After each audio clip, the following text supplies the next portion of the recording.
Amis cinophiles, bonjour et bienvenue dans cette petite vidéo dans laquelle je reçois Julien de Shanghai pour faire suite aux petites vidéos que j'ai mises de Yoni à Hong Kong, de Johan dans le Sichuan pour vous faire un petit point sur la situation telle qu'elle est vraiment vécue sur place et contrecarrer un petit peu la panique qu'on a dans certains médias et des hystériques qu'on a sur Facebook. Salut Julien. Exactement. Salut Cédric, tu vas bien? Ça va, bah oui, écoute, ça va justement, c'est ça qui est bien, il faut le dire à tout le monde, ça va. Donc on reste un peu cloisonné à la maison, tu vois, on sort pas trop, mais Ouais, ça ouais. va, ça va. Et toi et vous à Shanghai?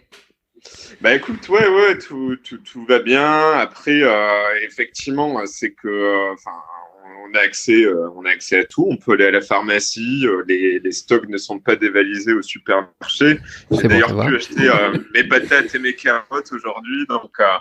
Donc voilà, enfin, voilà. Et je pense que dans tous les cas, le gouvernement chinois a bien réagi. Et voilà, Ouais. voilà. Alors, on sait qu'il y a des mesures qui sont différentes en fonction des régions. Je vais aussi faire une vidéo pour Wuhan Ouais, spécifiquement. Nous, ici, dans le Guizhou, exactement. on est plutôt cool. Et d'ailleurs, dans tout le sud de la Chine, je crois qu'on est la région qui est la moins touchée. Il y a des tests au niveau des frontières, des frontières entre guillemets de la région, tu vois, sur les grands axes pour arriver dans les villes Ouais, où ouais. ils prennent la température. On a des masques, il n'y a pas de souci. Enfin voilà, j'ai pas grand chose à dire. Les gens ils sont prêts à réagir s'il y a besoin. Et vous, quelles sont les mesures qui ont été prises à Shanghai? Comment est-ce que vous vivez ça? Est-ce que ça impacte votre quotidien ou pas? Alors, exactement, en fait, ce qu'il faut souligner, c'est que, en fait, suivant les gouvernements locaux, parce que tu as le gouvernement central et les gouvernements locaux, donc à Shanghai, le maire de Shanghai, lui, a pris des mesures plutôt drastiques. Et c'est plutôt bien pour la simple et bonne raison qu'en fait, le virus, la période d'incubation est de 2 semaines. Ouais. Donc aujourd'hui, si tu veux, à Shanghai, et donc c'est à partir d'aujourd'hui, seuls en fait les pharmacies, les supermarchés et les hôpitaux sont ouverts. Donc, par exemple, la majorité des Starbucks sont fermés pour la simple et bonne raison que bah, tous les lieux où effectivement les gens peuvent se rencontrer, bah, encore plus propice en fait effectivement propager le virus. En soi, ça change rien. La période de Chinese New Year a été étendue. Je dirais que beaucoup en fait d'expatriés ont peur, mais plutôt à tort en fait, et beaucoup en fait sont rentrés soit au pays ou ont prolongé en fait leurs vacances à l'étranger. Voilà. Ok, Mais au en niveau des soi, expatriés à y a rien. Shanghai, t'en vois beaucoup qui ont peur parce que nous, sur les groupes WeChat d'expatriés à Guiyang, ils se marrent par exemple des messages Ouais, qu'ils voient sur Facebook, ils se marrent d'une expatriée à Wuhan aussi dans un groupe d'expats. La fille, tu vois, enfin tu l'as peut-être vu ouais. passer aussi, tu vois, la fille, t'avais quelqu'un qui disait Flora, ouais, je sais pas trop quoi. Flora ou Fiona ou un truc comme ça, c'est ça. Ouais, Et donc je raconte l'histoire, ouais, c'est t'avais un gars ou une fille qui disait ah c'est cool j'ai pu me faire rembourser mon billet de train tu vois à cause de la quarantaine quoi et puis elle derrière non ouais. mais va te faire voir et franchement t'es complètement taré on va tous mourir de toute Ouais. façon on s'en fout de ton remboursement et puis c'est devenu un cas voilà tous les expatriés en Chine qui sont sur des groupes WeChat ou des groupes sur Facebook c'est devenu un cas quoi donc ouais mais à part Mais ça moi je trouve que les expats en règle générale ils sont cool non, quoi. ça va en fait, mais c'est pour la. Enfin, moi, je suis par exemple entrepreneur ici, donc j'ai plus de raisons de rester que des employés. Encore une fois, il faut rappeler que Shanghai, c'est la ville internationale, donc la plupart des expatriés en fait qui sont ici bah, sont plutôt des employés. Et majorité en fait des expatriés, enfin en tout cas des amis expatriés qui sont restés sont des amis entrepreneurs. Donc voilà. Mais en soi, les grosses boîtes ont prévu, dans tous les cas, que leur employé commencera à bosser de nouveau à partir du 4 février. Voilà, Ok c'est ce qu'il en ressort. Ouais, ouais donc au final ça va plutôt bien quoi. ouais, ça va plutôt bien. Encore une fois, la seule différence, c'est que, bah, effectivement, tu as moins de possibilités pour manger dehors parce que la plupart, en fait, des restos de rue sont fermés, mais si tu vas dans les centres commerciaux, bah, tout reste ouvert, quoi. Donc voilà. Mais encore une fois, à Shanghai, en fait, on peut pas vraiment prendre enfin, on peut pas vraiment voir ce qu'il en est aujourd'hui pour la simple et bonne raison qu'à mon avis, bah, déjà la ville est déjà vidée de moitié. Donc effectivement, on verra C'est vrai. quels sont les effets de ce virus quand les gens en fait vont revenir. Mais voilà, donc Shanghai, tu as 25 millions d'habitants. Là, je pense qu'on est quoi, 13 millions à tout casser. Je pense que bien la moitié de la ville est guidée, quoi. Donc Ouais, on a beaucoup qui sont voilà, rentrés à la maison c'est pour le ça. nouvel an chinois. Ouais, c'est ça Tout à le fait, problème qui faisait peur à la base avec ce virus quand on l'a annoncé. Et ce qui m'inquiétait tout à la base, c'était justement effectivement la grosse migration de population. Mais à première vue, pour l'instant, ça va. exactement, exactement. Puis, je pense aussi, ce qu'il faut remettre dans le contexte, c'est qu'aujourd'hui, on est beaucoup mieux préparé parce que bon, par exemple, en 2003-2004, bah déjà, Internet était moins développé Tout à fait. en Chine. Enfin, moi, j'y étais pas hein, sur place pour pouvoir dire, mais de ce que j'ai entendu dire, enfin là, on a quand même accès à des informations bien plus rapidement. En termes d'hygiène aussi, enfin, il faut rappeler que Shanghai, enfin, quand même par rapport, voilà, aux normes, voilà, d'hygiène, les gens sont mieux éduqués. Donc après, je peux pas comparer par rapport à Wuhan parce que c'est pas vraiment une région que je connais, mais je pense qu'effectivement, par rapport aux mesures de sécurité, les gens sont bien mieux préparés. Tout le monde porte un masque, donc à partir de là, bah, y a pas de souci, quoi. Enfin, du moment que tu te laves les mains, que tu portes ton masque, que tu limites également tes déplacements où il y a la foule, bah, Tout à y fait. a pas de raison en fait de s'inquiéter. Enfin, voilà, faut suivre le protocole, quoi, tout simplement. Ouais, c'est ça. Après, ouais, les ambassades aussi françaises, donc nous, ils ont donné des consignes. Tu vois, on dépend nous Ouais, de l'ambassade, enfin du consulat de Chengdu. C'est la même chose, ouais, quoi. Ils nous disent, voilà, suivez le protocole que le gouvernement vous donne. Puis lavez-vous bien les mains, portez un masque, évitez de sortir. Et puis voilà, grosso modo, faites exactement. quelques provisions d'eau et de biscuits au cas où, c'est tout, quoi. Ouais. C'est ça, ouais. Donc il Tout y à a pas de fait. secret. Enfin, ce qui est intéressant et ce que je veux vraiment montrer aussi dans ces vidéos, c'est que on panique beaucoup depuis la France, je trouve. Par rapport Ouais. à ici, quoi. Les gens, ils vivent leur vie, ils jouent, ils mangent, ils sortent. Il y Ouais. en a toujours qui se promènent aussi, quoi. Enfin bon, voilà. Ouais. Il y a pas ce qu'on voit, et j'ai reçu des vidéos de Wuhan aussi, tu vois, les gens, ils sont pas en train de tomber tous les uns après les autres dans la rue, Ouais. comme dans un film ou je sais pas quoi, tu vois. C'est Ouais. vraiment ça aussi qu'il faut Mais, montrer, quoi. Il y a pas de mais, panique. mais ça, encore une fois, c'est le propre même des médias. Ils sont là, en fait, pour vendre, pour voilà, enfin, vendre de l'information. Et donc, c'est pour ça. Donc, on essaie d'extrapoler des points qui n'ont pas lieu d'être. Enfin, moi, personnellement, je n'ai vu personne depuis ma fenêtre, un de mes voisins être amené à l'hôpital. Enfin, je suis assez étonné, en fait, des vidéos qui tournent. Et pourtant, voilà, moi, je suis sur place et encore aujourd'hui, hein, j'ai pris mon scooter électrique, j'ai sillonné tout Shanghai. Bon, bah, on voit pas de scène de panique ou quoi que ce soit. Donc voilà, je pense que par rapport en France, il n'y a pas de raison particulière de paniquer. Enfin, voilà, donc et par rapport en tout cas à ce que tu disais, la vie continue. Effectivement, moi pour le business, ben Ouais, pas bah de oui. rencontres physiques. Enfin, du coup, bah tu vois, on est sur Skype, on fait. Moi, je prends mes clients directement par des conf calls. Enfin, je veux dire, la vie continue. Donc oui, effectivement, tu évites de sortir. Tu cuisines un peu plus à la maison, donc C'est bien c'est pas aussi. plus mal, c'est plus sain.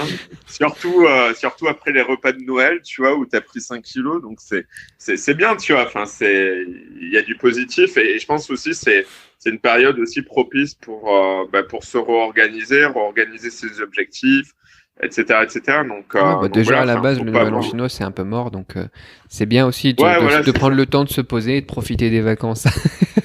Exactement, ouais, tout à fait. Ouais. Et Toi, tu occupes comment tes journées, Cédric, par exemple? bah écoute, là les 3 derniers jours, j'ai passé mes journées à jouer au mahjong avec ma Ouais, famille.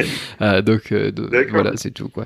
Mais donc super. on limite ouais les grandes Ouais, réunions de famille, où tout le monde se rassemble et tout ça, donc on évite ça. J'en avais parlé dans une vidéo, mais sinon voilà, c'est ça. c'est ça. Après c'est comme des vacances, tu vois. Pour les enfants, je leur ai mis quelques jours de vacances aussi parce qu'ils dépendent du cursus français. Ils ont pris D'accord, ouais. quelques jours, Ouais, voilà, tranquilles. Et puis voilà, se regarder des films, tu vois, sur la grande télé en bas, des ouais, trucs comme ça. Et puis voilà. Enfin, c'est ça. comme des petites vacances, quoi. Mais après, voilà, maintenant, ça va reprendre. Ouais, Et puis, enfin, Voilà, encore une fois, il y a pas de souci. Un truc intéressant que tu notais, c'était le télétravail, le fait de Ouais, travailler sur Internet, faire des appels sur Skype, des conférences call, des trucs comme ça. C'est aussi quelque chose ouais. que du coup, ça pousse un petit peu les Chinois à aller un peu plus vers ça aussi pour ceux qui peuvent. J'ai vu ça aussi ils ont reporté les ouvertures des écoles, Mhm. sur Shanghai, sur presque toute la Chine, sur Hong Kong, de 2 semaines. Tu vois, les vacances, elles sont un petit peu plus longues, donc les vacances officielles, elles ont été un petit peu repoussées. Et puis les vacances scolaires, elles ont Ouais, été repoussées aussi. Et ils c'est réfléchissent ça, ouais. aussi à comment est-ce qu'ils pourraient continuer au cas où. Enfin, ils se préparent quoi. Ils se préparent au cas où pour continuer, pour que la vie continue quoi. Ben ouais, ouais, c'est ça. Enfin, dans tous les cas, voilà, aujourd'hui, on est en 2020, on a quand même de la chance, tu vois, d'avoir Internet. Donc, je veux dire, on n'est pas non plus coupé du monde. Non, bah non. Enfin, et par rapport, voilà, à l'éducation, effectivement, il y aurait toujours possibilité, par exemple, d'animer les classes à distance. Ouais, tout à fait. Donc voilà, enfin, faut s'adapter. Et je pense que c'est quelque chose en fait qu'on a du mal, encore une fois, à percevoir en France, c'est que la Chine en fait s'adapte très très vite Ils dès sont qu'elle pose rapides. en Hein. fait des mesures. Et ouais, par exemple, bah, tu vois, à Shanghai, je sais pas si c'est le cas dans ta ville, mais du jour au lendemain, le tri des poubelles était obligatoire à partir du 1er juillet 2019. Et les gens se sont pliés directement aux nouvelles règles de tri des Ouais, ça déchets, va vite. Ouais. ce qui est totalement inconcevable en France, hein, en fait. Donc voilà, t'aurais déjà des manifestations parce que les gens se plaindraient. Et en fait, c'est la grande force de la Chine, c'est qu'en fait, dès qu'il y a un objectif qui est fixé, donc, par exemple, que ce soit le tri des déchets ou se dire, OK, bah, on va limiter finalement la propagation d'un virus, bah, les gens sont calmes, les gens se plient aux règles et il n'y a pas de panique et tout se fait dans le calme. Et c'est pour ça qu'en fait, bah, la Chine progresse de manière constante au fur et à mesure des années. C'est parce que, en fait, tu vois que la population et toute classe sociale ou génération confondue arrive à s'adapter. C'est comme le paiement mobile, tu vois. Ouais. Enfin, c'est vrai. Enfin, j'aime bien remontrer, tu vois, des exemples. Mais je veux dire, toutes les personnes âgées aujourd'hui paient avec leur téléphone. Donc voilà, que ce soit les nouvelles technologies ou que ce soit les mesures qui sont dites par le gouvernement, les gens écoutent et les gens appliquent. Donc voilà. Ok, bah c'est bon ça. Il y a un autre truc qui te Ouais, touche personnellement, je vais te poser la question, mais je reçois aussi des ouais, ouais. commentaires sur YouTube de gens qui me disent mais t'as pas toutes les infos, c'est censuré et tout ça, et puis qui se rendent pas compte de la puissance de WeChat et que le gouvernement ne peut pas arrêter même une fake news, tu vois, ils peuvent l'arrêter après et arrêter Ouais, la personne après, mais s'il y a des informations qui doivent être transmises, s'il y a des gens qui n'étaient pas contents, s'il y avait des centaines de milliers de morts, on serait au courant. Et toi qui travailles notamment sur LinkedIn, il y a aussi pas mal de personnes qui savent pas que ce n'est pas ouais, censuré en Chine, que tous les réseaux sociaux ne sont pas censurés, que l'accès à l'extérieur reste accessible, justement. C'est un peu exactement. redondant ce que je dis, mais Exact. je voudrais avoir ton petit point de vue là-dessus, ouais. Ouais, exactement. Donc, alors, ce qu'on voit pas en fait de l'extérieur, donc effectivement, il y a enfin, une censure de manière officielle, mais la réalité, c'est qu'en fait, en tant qu'étranger ou même en tant que chinois, tout le monde a des VPN. Donc, les VPN, pour ceux qui connaissent pas, c'est en fait un logiciel qui te permet en fait de te connecter sur un serveur à l'étranger et donc d'accéder à l'information. Et aujourd'hui, en fait, l'utilisation des VPN, c'est totalement généralisé. Je peux donner un exemple. En fait, j'ai un ami qui gère en fait une agence d'influenceurs chinois et tu as énormément en fait d'influenceurs chinois qui sont passés de Weibo à Instagram. Tout à fait. Ce qui sous-entend qu'en fait, énormément de Chinois sont aussi sur Instagram pour pouvoir suivre en fait leur influenceur chinois préféré. C'est Tout à aussi fait. également pour toucher la diaspora chinoise. LinkedIn, par exemple, tu n'as pas besoin en fait d'utilisation de VPN pour pouvoir accéder effectivement au contenu qui est posté. Il y a juste en fait le fait de qu'on ne peut pas en fait avec LinkedIn Chine, on ne peut pas en fait poster de vidéos à l'heure actuelle, et on est obligé en fait de s'enregistrer avec un numéro chinois quand on est en Chine. Voilà, tout simplement. Auquel cas, bah, avec un VPN, on peut tout à fait en fait utiliser n'importe quel réseau social. Donc non, enfin là, je veux dire même WeChat, les informations circulent très rapidement, Très vite, ouais. que ce soit par des communautés, par nationalité. Enfin moi, ma copine est sud-coréenne, donc eux par exemple, ils ont en temps réel, si tu veux, avec le consulat de Corée. Accès aux informations, accès par exemple aux hôpitaux, voilà, en priorité si voilà si tu as un quelconque problème. Donc en fait, oui, comment ça se construit? Bah, les groupes, bah, soit c'est par profession, soit par nationalité, soit par voilà, soit bah, enfin comme tout groupe, comme tout réseau social en Ouais, fait, tout à par fait. rapport à tes passions, etc., etc. Donc non, il n'y a pas de limite sur la circulation en fait de l'information. Et Ça, c'est c'est d'ailleurs clair. aussi quelque chose que tout le monde peut aller vérifier. C'est vrai que ce qui est dommage aussi, c'est que beaucoup partagent des Ouais. informations sans vérifier sur Internet, comme l'hystérique qu'on a vu sur Exactement. Facebook. Ouais. Alors qu'en fait, les groupes WeChat d'expatriés, les groupes Facebook d'expatriés, on a aussi des groupes de Facebook sur les expatriés à Wuhan qui sont accessibles à tout le monde et que tout le monde peut consulter, mais personne ne va vraiment chercher l'information. Ça me désole un petit peu de voir Ouais. comment c'est vraiment sur place, quoi. Là-bas, dans ces groupes Ouais. d'expats, t'as des expats qui se disent, voilà, j'ai vu les news internationales, je suis allé sur place, voilà, moi j'ai filmé l'hôpital, c'est comme ça au final. Mais les gens, ils cherchent pas trop non plus la vérité parfois, je sais pas. Et le sensationnel, ça Bah, parce que marche aussi. ouais, mais encore une fois, la vérité, elle est en sortant de chez toi, en C'est étant ça. sur Ouais, il faut place, bouger un petit peu. et voilà. Bon, après, je sais plus, j'ai vu une news, je pense que tu as vu passer le chiffre de 200 000 Ouais, c'est ça. personnes Ça, c'est une. infectées, mais c'est là, enfin. Bon, après, c'est dur en fait, de toute manière, d'avoir de vrais chiffres. C'est exactement la même situation comme enfin, le virus qu'il y avait eu en 2003-2004. On ne saura jamais exactement quel était le nombre de personnes Ouais, ça, c'est infectées, sûr. quel était le nombre de personnes décédées. Voilà. Donc, après, voilà, on sait que c'est une réalité, qu'il y a un virus, qu'il faut porter un masque, qu'il faut éviter un maximum le contact à l'extérieur. Mais encore une fois, je veux dire, c'est pas la troisième guerre mondiale ou je sais pas quoi, tu vois. Enfin, donc voilà. Ouais, bah après l'histoire des 200 000, tu vois que la fille, c'était un message audio sur Facebook qui était édité. Truc complètement anonyme, il faut partager à tout le monde et tout ça. Tu sentais que c'était bien pour faire le buzz, quoi. Ouais, Donc moi je suis ouais, d'accord sur exactement. le fait que effectivement il y a peut-être plus de cas que de cas officiels. Ça c'est souvent bien le cas quand un gouvernement parle d'une crise, c'est C'est ça. normal. Mais voilà, là c'était fondé sur rien, quoi. 200 000 cas, voilà, bah bon. Et puis ouais, Ou dans après, le même voilà. message, tu vois, elle disait dans 2 jours ils vont fermer toute la province du Sichuan et tout ça. Enfin bon, voilà, moi j'ai publié sur ma chaîne ce Ouais, matin aussi quelqu'un du Sichuan qui m'a contredit tout ça, quoi. Il y a pas de souci, ils sont pas en quarantaine, quoi. Donc voilà, faut faire attention ouais, aux sources. Mais c'est vrai qu'il y a pas mal de manières aussi de voir la vérité exactement. sur place en sortant de chez soi ou en sortant un petit peu de son Exactement. cocon, même Facebook, quoi. Tu vas rejoindre les groupes d'expats à Shanghai, les groupes d'expats à Shenzhen, les groupes d'expats à Wuhan sur Facebook. C'est quelque chose que tout le monde peut faire pour aller voir les vraies informations par des vrais gens, quoi. Exactement. Et puis voilà, enfin. Et puis pour les gens qui ont des questions, ben encore une fois, je les encourage en fait d'échanger directement avec des gens comme toi et moi qui vivons en fait ici en C'est Chine ça. et qui sommes français et qui avons quand même, je crois, un avis plutôt objectif sur la situation actuelle. Donc voilà. Ouais, c'est ça.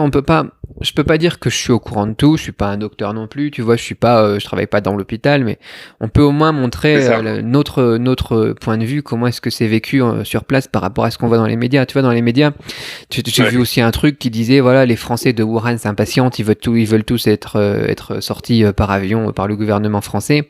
Ouais. Et au même moment, je recevais moi un message d'une fille à Wuhan qui me disait tout va bien, quoi. Donc Ouais. c'est aussi, C'est ça. voilà, tu le disais tout à l'heure, des généralités, ils extrapolent, enfin bon, voilà quoi. Bon, ok, bah Ouais. merci beaucoup C'est ça. pour ton Merci à toi, intervention. Cédric. Ouais. T'as pas de chaîne YouTube, Et toi? puis, non, mais je suis très actif sur LinkedIn. J'ai une communauté de 3000 personnes qui utilisent LinkedIn ici sur Shanghai qui s'appelle LinkedIn Local. Ouais. Donc voilà, donc j'hésiterai pas à partager cette vidéo également directement sur mon LinkedIn, puisqu'il y a énormément en fait de personnes françaises qui me suivent et qui ont du business en rapport entre la Chine et la France.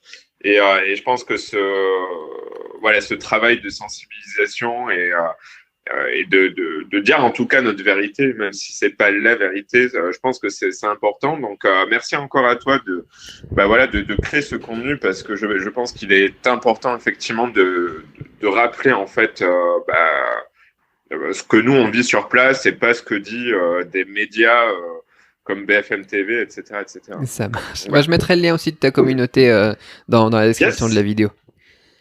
Ça marche. Écoute, Merci à toi, merci. Cédric. Ciao. Allez, salut.